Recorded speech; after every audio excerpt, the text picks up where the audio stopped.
अस्सलाम वालेकुम नाज़रीन। बॉलीवुड अदाकारा शिल्पा शेट्टी के शौहर गिरफ्तार हैं और अब इस केस की बिल्ली थैले से बाहर आ गई है।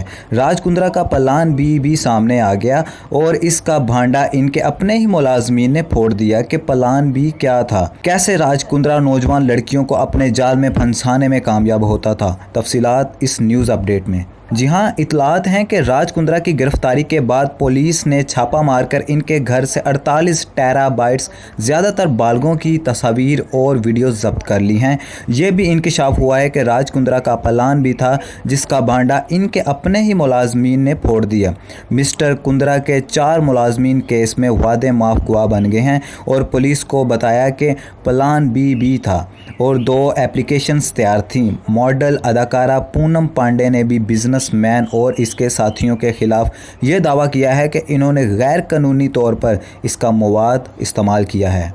जी हां, दूसरी तरफ राज कुंद्रा ने तमाम इल्ज़ामात की तरदीद की है।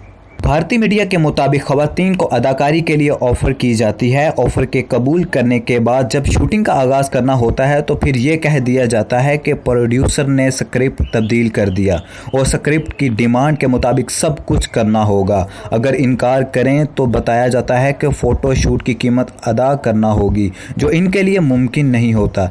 ऐसे फ़ोटो शूट्स भी अमूमी तौर पर नवाही इलाकों में रखे जाते हैं। जी हाँ, मिस्टर कुंद्रा पर इल्ज़ाम है कि इन्होंने ख़वातीन को अदाकारी की नौकरी मिलने के दावे को इस्तेमाल करते हुए इन्हें फहश फिल्म बनाने की तरफ राग़िब किया।